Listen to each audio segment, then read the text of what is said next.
We're talking Texas OU and recapping Super Bowl 52. All that and more coming up next on College Crossfire. I guess we'll get into it, guys. Always enthusiastic, unbelievable, hard-nosed. Roll up the sleeves for this one. This Dallas team was very overrated from the start, like they always are every year. The talent there, Kevin Mack, Eric Davis, and Cronin Roach, are maybe three of the most talented guys in the team. That's an ugly shirt. Always a pleasure having you on, guys. Time to freak out. Good evening, and welcome into College Crossfire. I'm your host, Mark Skol Jr. Glad to have you with us tonight. Let's go ahead and meet tonight's panel. First time on the semester for Sean Mate. Sean, how you doing? Doing great, Mark. How are you? Sean, if I was doing any better, it wouldn't be fair to anybody else. That was for Matt.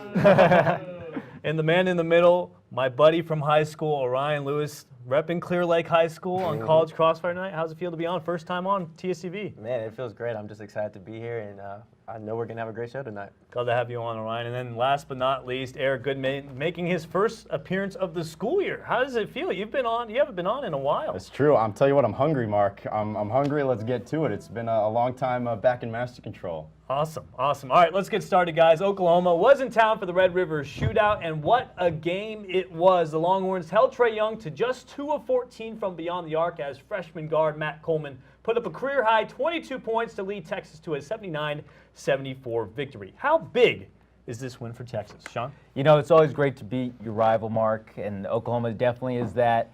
But as far as saying that now this Texas team is a contender, too much too soon. Let's pump the brakes on that. Just because you beat a contender does not make you a contender. You saw this 2 years ago against North Carolina. They won the buzzer beater, lost in the first round. North Carolina lost in the title game. Just because you can, on your best day, meet a good team doesn't mean that you're a good team. Heck, even look at the UT football team. I feel like we've done this segment before after a big win. What does this mean? Ultimately, not a lot. This team is solid, probably not top 25, but in the other receiving votes category. Also a Big 12 game at home. Normally, Big 12 teams win their home games. Texas is most likely going to lose tonight. 3 seconds left in that one. So, Orion, what about you? How big is this win for Texas? Yeah, Mark, you can't overemphasize the win too much. This Texas team still has to play OU again. They still have to play Kansas again. They still have to play West Virginia again. And they still have to play TCU again. So, in the grand scheme of things, you can't really overemphasize the win because, like he just said, Sean, they're not really a contender, and just because they beat a contender doesn't mean really anything. So, and for me, I think Trae Young's great, but I don't know if OU is really that great. I mean, when he's off, they're really bad. So, Eric, what about you? How big is that win? Well, I was about to come in here with a ton of positivity off this weekend, more than even these guys, but we don't know the final score yet of Texas versus Kansas State, but I mean, that's the most typical Texas thing of all time is you have a groundbreaking win, dominating win, and we're being told that Texas dropped this game to Kansas State, and that's typical Texas. You get the momentum and you just dash it immediately. But I'm still gonna praise the Texas basketball community for their performance all day on Saturday. College game day in the morning, going into women's basketball and men's basketball, packed house pretty much throughout the day, especially at game day, and it showed, especially to a lot of recruits who were in attendance at that OU game. They weren't at Kansas. Well, I'm sure some of them weren't at Kansas State, so they don't see the downside. But they were able to see Texas at its maximum, selling out the biggest arena in the Big 12. It's the Frank Irwin Center is bigger than the Fog Allen Fieldhouse in Kansas. They sold out the Irwin Center. Great environment. Texas felt like a basketball school for that night, even if it was only for one night, and it looks like that was the case. Great points all around, but I'm going with Eric here just because that day was just one of the best days in Texas sports history. First time in 9 years College Game Day is in Austin, and the College Game Day guys beforehand were saying that, we don't think the Longhorn fans are going to show up. They did, and that made it a big day for Texas. It was just Eric, fun, too. It was a lot of fun. A lot of fun. I wish I was there. I was at the alumni baseball game, but all right, moving on. All right, guys, after Texas defeated Oklahoma, Longhorn fans in the student section lined up to storm the court. Unfortunately for those fans, the Irwin Center security team denied them access to the floor. So is it acceptable to storm the court? And if so, when should fans storm the court? All right. Yeah, I think it is acceptable. in the certain circumstance. So if it's a big rivalry game, like OU and Texas, then I mean, why not? It's the college experience. That's what the kids want to do. And then again, if it's a unranked team on the home court and they beat a ranked team, then yeah, I mean, why not storm the court? That's what it's all about. That's what college basketball is. And I mean, just why not? Yeah, I mean, if it's like a school like Grambling State or something beats Duke, they should definitely storm the court. Exactly. But I was seeing the other day, Clemson was ranked 19th, and they stormed the court at home against 18th North Carolina, which I thought was a little bit odd. But Eric, what about you? I just got done praising the Texas basketball fan base. I'm going to speak right to you. Thank you guys so much for not storming the court. That is not what we do at Texas. We saw Hofstra, I think, was on that clip, storming the court. Hofstra is the kind of team that you storm the court. At Texas, we were just talking about how it was a Big 12 matchup against a rival that you should expect to beat whenever you play them. There should not be big news when Texas beats Oklahoma. At least that's how the Texas community feels. And so a court storming would have been, would have kind of diminished the victory, I think. At Texas, at a school of that caliber, I think there's two scenarios I can see storming the court. You beat a top 3 Duke, or you beat Kansas ever, because that's the biggest thing. Beat Kansas at home, I don't care what that game looks like, storm the court, because that's a momentum win. And the other thing, a buzzer beater, if it's a clear-cut buzzer beater, I thought we were going to get it at UNC a couple years ago, but because that wasn't a clear-cut, yeah. Because of the review, there wasn't that huge, euphoric moment. But if you get that moment, then I'm okay with it. But thank goodness we didn't have to deal with that against. Not a Saturday. fan of court storming, Eric Goodman. And might I add, Texas Tech stormed the court at home against West Virginia, fined $25,000. Sean? Yeah, when it comes out of your pocket, I can see why security was a little, hey, let's take it easy here, guys. That's why I think that, like you said, it all depends on context. If you're a small little school and you beat Duke at home, get on the court, y'all. I'm not here to police fun in college sports, especially. Everyone should be having fun. That's the whole point. No one's getting paid. Or some people aren't getting paid. Anyway, I'm glad Texas didn't storm the court. I mean, you kind of, when you're equals like we are, like Texas is with Oklahoma, you don't storm the court. Duke doesn't storm the court against North Carolina. It's just not something you do. It has to be a David Goliath situation for me personally. I'm going to go with Orion here just because I think it would have been, at the time I was like, oh, I don't think it's a great idea to storm the court. But when you mentioned the college game day atmosphere, I think that would have capped it off on a high note with the storm in the court. And I think it's best under certain circumstances, like Orion said. So, Orion, you're getting the point. First point ever on College Crossfire. All right, guys, moving on. Today is National Signing Day for college football, and Texas head coach Tom Herman reeled in quite the recruiting class. Here's what Herman had to say at today's National Signing Day press conference. Really excited about this class for a bunch of different reasons. I think 11 out of the top 15 players in the state of Texas signed with the University of Texas, and that needs to not be an aberration. That needs to be the new normal, because when this place was winning championships on a regular basis, that's the way it was. Now, according to 247 Sports, Texas's recruiting class ranks 3rd in the nation, only behind Ohio State and Georgia. And of the 26 players committed, Herman nabbed 27, excuse me. Herman nabbed 2 5-star safeties, B.J. Foster and Caden Stearns. But which Texas commit will make the biggest impact on the 40 acres? Eric? Well, first things first, I'm a big fan of names, and so we got some great names in the recruiting class. I got to go to the card for this one. DeMarvion Overshone. We got DeMarion. Oh, excuse me, DeMarvion, I believe. Okay, anyway, moving on. Ayodele Adeoye, Brennan Eagles, the little Brennan Fly Eagles Fly, Moro Ojimo, more O's in the name than I've ever seen, and then Cameron Dicker, the kicker. But the best recruit, or the most important recruit out of this class, is the Aussie punter that Texas recruited to replace the Aussie punter that is outgoing in Michael Dixon, the guy who was the MVP of the Texas Bowl. Okay, the bowl, whatever bowl that was. He was the MVP, best player on the Texas's team, and they have no other punter on the roster. So that's the biggest hole, and they filled it with a guy who's actually Michael Dixon's cousin. And he's got a name that I can't even try to pronounce, but he from the same academy in Australia.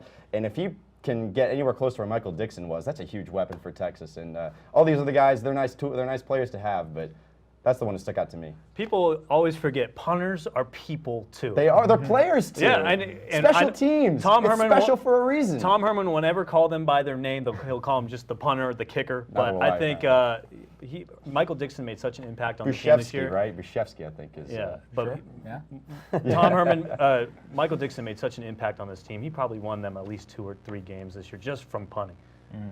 Yeah, and definitely since he's the only punter on the team right now, probably will win the job. You gotta think. You hope so. But I'm going to go with Caden Stearns, B.J. Foster, all the defensive backs. 4 out of the top 5 recruits in the state of Texas were defensive backs. Texas got them all. They're all in the door, and that's why I think it's really important, because you need to build an elite defense, and you build elite defenses by getting elite players. You see that with Georgia, Alabama. They're all 5 stars across the board. If Texas can start building that, build an elite unit to build in the defensive backfield to build this defense. Todd Orlando's already doing a good job. Now he has even more toys to play with. I'm going to go with all of them, all the 5 stars. All of them. What? Top 3 safeties in the country are going to Texas. Exactly. Unbelievable. DBU's back. DBU's back. Never left. Ryan? Yeah, DBU is back, and I'm going to have to single out Caden Stearns. So he's obviously the #1 national recruit in his position at the safety. And last month in the All-American Army game, he had 2 big interceptions for that game and also received MVP honors. So, I mean, he's obviously going to be a impact player for the UT defense. But I also want to shout out Brennan Eagles. Brennan Eagles out of A-Leaf Taylor in Houston, Texas. Big wide receiver target. 6'4", what, 215? 250 Let's call it pounds? 215. Woo! That's a big boy. He's going to be out there for the UT offense, a big impact player. Can't wait.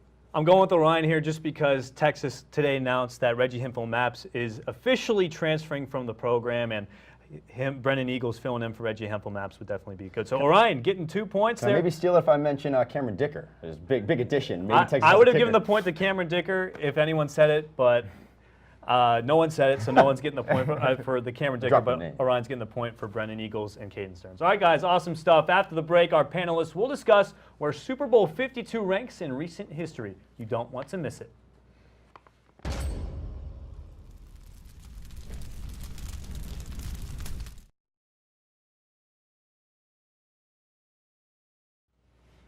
Welcome back into College Crossfire, your home for live sports debate on the 40 acres. Let's take a look at the scoreboard. Sean Mapes with the Round Rock Donut, the 0. Squadouche. Yeah. Hey, 0 points. only but room for improvement. Only room for improvement. Orion, the rookie, he's got 2 points. He's leading the way, and Eric Goodman on the end, he's got 1. Still plenty of time left for everyone, though. All right. Thanks. The city of brotherly love is finally bringing the Lombardi Trophy home. The Philadelphia Eagles defeated the New England Patriots 41-33 in what was the 2nd highest scoring Super Bowl in NFL history. We've witnessed some great Super Bowls in the last 15 years, but where do you think Super Bowl 52 ranks among the greatest Super Bowls of all time? Sean? Not that highly, if I'm going to be honest. It's not even the best Patriots Super Bowl. Really? Not even in the last 2 years. Last year was a better Super Bowl, 25-point comeback. You also have Giants Patriots the first time with the undefeated season. I think that was a better game. Even the Rams Super Bowl in 2001 was a better game. Wow. They're 14-point underdogs going into the game. Why am I being booed for this? I'm stating facts. The 14-point underdogs had a 14-point lead against the Rams in the 4th quarter. Rams came back. Brady, minute 30, led the comeback. Vinatieri hit the field goal. It's not, and then I'm not even saying the Seahawks Super Bowl. Yeah, Patriots that have one played was a some good pretty one. good games.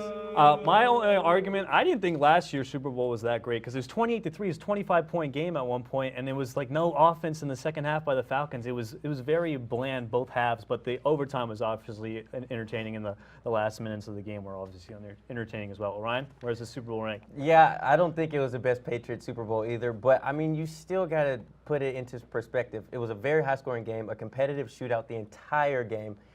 Tom Brady threw for over 500 yards, 3 touchdowns, no interceptions. Nick Foles, 3 passing touchdowns, a receiving touchdown, no interceptions. So it was a competitive shootout the entire game. It has to be up there in the top 5 for me. Top 5. Wow. Eric? I mean, it was a good game. I mean, Mark, you and I watched together. I was saying like, wow, this is, especially in the first half. It was a really entertaining game. It didn't have that moment. That was probably the biggest thing. It didn't have that one moment to kind of capitalize everything because the game-winning touchdown was off like a 7-minute review, and that thing just kills it dead. All I know is that. I had the time of my life, and I owe it all to Eli Manning and Odell Beckham Jr. for their touchdown dance commercial, because that was a thing of beauty, and that's what I'm taking away from that game. But yeah, I will give a shout out. Wasn't mentioned, but Steelers Cardinals back in who knows, a few years ago. But that was a game. Shout out to Steve Helwick. I do think there was a defining moment, and that was the Philly special, the 4th down and goal call Nick Foles called when he faked it. It was a fake wildcat. He tossed the ball like to the tight end. third quarter? Like what? I thought that was a defining moment, and that's the name of that's the cover of the Sports Weak Illustrated. halftime show, by the way. Weak halftime. All right, show. I might have to take some points away for that one. Orion, you're getting the points. I think that was one of the greatest Super Bowls in the last couple of years. I do think the Steelers-Arizona one was better, but high-scoring game, that's what the NFL's turning into, and that was very entertaining. I liked seeing the high-scoring game. So, Orion, off to a very hot start on College Crossfire. All right, moving on. Austin native and Philadelphia Eagles quarterback Nick Foles won Super Bowl MVP after leading the Eagles to the franchise's first ever Super Bowl win. But Nick Foles is still thought of as the backup quarterback to Carson Wentz. What should the Eagles do with Foles? Keep him or trade him while his value is at its highest? Like Brian? you just said, his value is at his highest. You gotta, if you're not gonna trade him, you at least have to listen to offers, because you can buff up that O-line, you can buff up that defensive backs. I mean, his trade value is not gonna be ever as good as this, and that's really it. Carson Wentz. If Carson Wentz is gonna come back 100% healthy, then there's no reason to keep him on the team, because Carson Wentz was an MVP candidate before he got hurt in Week 14, tore his ACL, sadly, and I mean, he's Carson Wentz. He was having a hell of a year, and that's unbelievable. Yeah. And he had more touchdowns than Tom Brady, and Tom Brady ended up winning the MVP. Yeah, exactly. It's amazing how it goes. Eric? Has anybody considered the fact that maybe Nick Foles is better than Carson Wentz? No. Because I don't think. Because here's the thing. I'm not sure that the Eagles win this Super Bowl with Carson Wentz, a healthy Carson Wentz as their quarterback. Nick Foles played better than I've seen Carson Wentz play at any point this season. Here's the thing. We don't know what Carson Wentz's health status is going to be coming back from his ACL injury. We've seen. Nick Foles in 2013, 25 touchdowns, 2 interceptions. Nick Foles has proven that he can be an elite quarterback in this league. He proved it in the playoffs because he didn't just win the Super Bowl. He won the games leading up to it. Nick Foles is the quarterback. At least you got to have a competition there. You can't let that kind of talented quarterback just go away for a draft pick. I don't know. Wentz was something special, though. I know Foles was special in the playoffs, but a guy for the Ravens, Joe Flacco, was also special in the playoffs, and look what he's doing now for the Ravens. Sean? Yeah, I definitely think Carson Wentz is going to be the future for the Eagles, at least you would hope. But ACL injuries are no joke. I mean, we kind of, ever since the Adrian Peterson season, we've kind of been like, ACL injury, he'll be back week 1, everything will be all right. That's not always how this thing works. I say, and Howie Roseman, you can take some notes right here. You go into training camp with both Foles and Wentz on the roster, wait until someone gets hurt, or wait until you know that Wentz is going to be 100% ready for the season, and then ship him off while his value is still high. You have the high value from the Super Bowl, being Super Bowl MVP, and the desperation from the team. I mean, the Eagles traded a first-round pick, or got a first-round pick for Sam Bradford not too long ago after Teddy Bridgewater got hurt. Play the same playbook again. It worked this time. You got a Super Bowl. I mean, it's not that hard, guys. I'm a fantasy football owner. I can do this. Sean, I got to go with you. You were saying everything I was thinking, especially because you don't know how Carson Wentz is going to recover. You really don't.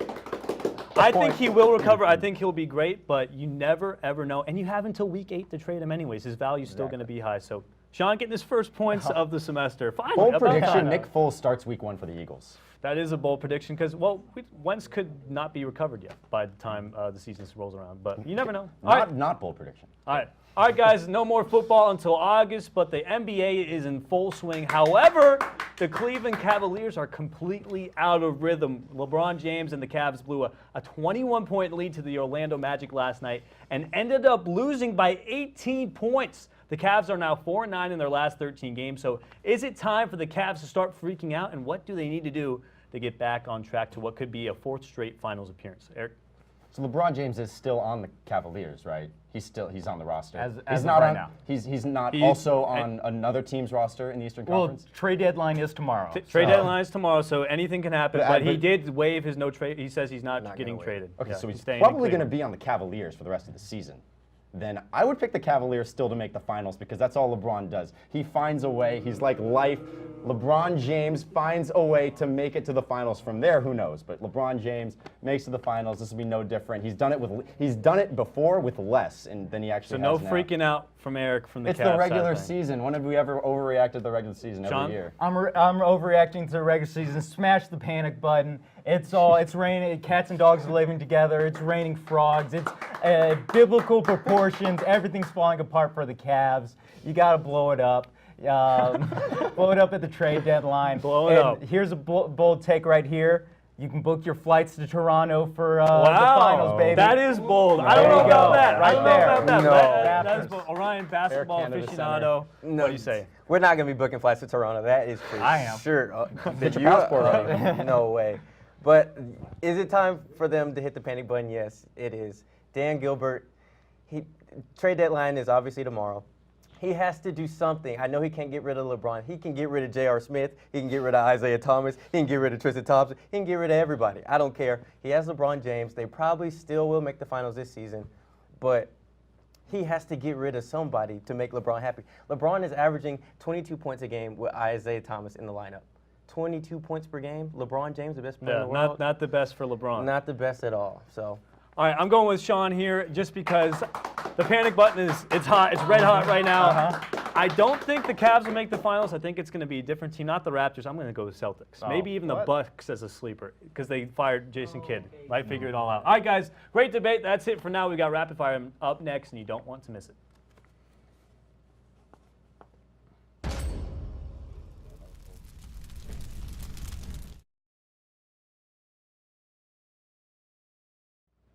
Welcome back to College Crossfire. It's heating up in here for some rapid fire. For those of you watching at home, each question in rapid fire is worth 2 points, so anyone can still take home the victory. Let's go ahead, take a look at the scoreboard. Sean Mapes heating up here. He's got 2 points. Orion with 3, and Eric cooling down there with 1. Ice cold. man. Ice cold takes. All right, here we go. The NBA trade deadline ends tomorrow, and we've already seen some minor trades in the basketball world. But I want to put you guys to put me through a trade simulator. What trade in the NBA would you like to see get done, and what trade makes sense for both sides, for both teams? All right, right here. Good idea. Marcin Gortat, Kelly Oubre, first-round pick, going to the Clippers. DeAndre Whoa. Jordan going to the Wizards. If they make that trade, you can book your flights to D.C. because then the Wizards are making the John finals. Wall's out for a while, though. Yeah, John that's Wall. why you got to make the move. Okay, DeAndre Jordan, difference maker in D.C. for Sean. Orion, Eric, jump in. We talked a little Cavaliers, right? So I know LeBron James waived his no-trade clause, but clearly they're not confident that he's coming back. So I want to trade LeBron James to the Celtics for Kyrie Irving, bring him back. Wow. 'Cause I'm sorry, but Maybe throwing a pick. Poor Kyrie, did man. the Cavaliers have the Cavaliers won a championship without Kyrie Irving in the last ever? They have not. Did they win it without LeBron? No, No. but they've lost the finals with LeBron and without Kyrie Irving. So bring what works back, and I think the Boston might be happy with that. That's confusing. That is a confusing scenario. Orion, do you have anything to counter? I really want to see Kyrie Irving in the finals again. So I'm thinking maybe the Celtics try to get rid of a pick and Marcus Smart for maybe DeAndre Jordan. Ooh. So we got 2 DeAndre Jordans. I'm going to go with Orion here just because I think DeAndre Jordan would make the biggest difference on the Celtics. All right, so Orion's getting the 2 points. He's got a big lead right now. All right, moving on. As many of you can expect, when the Eagles won the Super Bowl, the Philly fans went nuts. The fans tore down light poles, flipped over cars, and even ate horse manure off the street. It's amazing what fans will do to celebrate a championship. But what do you think is the most memorable way to celebrate your team winning a championship? It's rapid fire, so anyone can jump in. Those people ate manure. They're in the hospital now, right? Oh man, I don't know what they were thinking of. I don't know. That's probably the worst way. I don't know. Yeah. I'm not sure what the Yeah. best. Most memorable. Most memorable. memorable? That's the question. Most memorable. Well, from the footage I saw, it doesn't look like most of Philadelphia is going to be remembering Exactly, right. much of anything that happened Sunday night. So, Most memorable is I don't like a know. nice, easy drive home. yeah, staying Yeah. sober. Staying what? sober is the most memorable way. So that's what you're gonna go with. I mean, staying it's sober? literally, you'll remember. You'll remember. Okay, I like that. I think they just could have been a little bit more civilized, I guess. I mean, they could have been sober. They were pretty wild, pretty crazy. Ate manure off the street, flipping cars, just. Yeah, no, I'm 100% with Sean here. They make DVDs out of these things. Like, buy the DVD and go make sure that you remember nothing of that night, and you know, look back on it, take some selfies. Yeah, go take a selfie with the Rocky statue, and then you know that you were there. Drive a dune buggy up it. So, okay. Oh man, the takes here. What's yours, Oh my Mark? goodness. Well, I've seen people get tattoos. I wouldn't do that. I would probably go to the parade, maybe. I don't know. Something interesting. I'm not going to give anyone points here because I didn't think the answers were that great. No points. They all No agreed points. with me. They No both agreed points. with me. No points. No points. You got to make some. How's that memorable? Oh, I'm You gonna. remember. Oh, come on. You got to driving up the Rocky Mark, statue. I'm sorry, but No. too many strawberry lemonades is not going to get you All anywhere. right, guys. Final rapid fire of the night. The Philadelphia Eagles ended their title drought, winning the franchise's first ever Super Bowl. But it's not the first long title drought we've seen come to an end in the last 2 years. We've seen the Cleveland Cavaliers and the Houston Astros win their first ever championship, and of course, the Cubs win their first World Series in 108 years back in 2016. But for the win, actually, Orion's probably got the win locked up. But what team that currently has a long title drought will be the next team to win it all? Hartford Whalers. Trying to think of who has a. Yeah, me too. Who has a? Oh, the Indians. Indians. They have Yep. a good team coming back. Spring training starts 7 days. Pitchers and catchers report.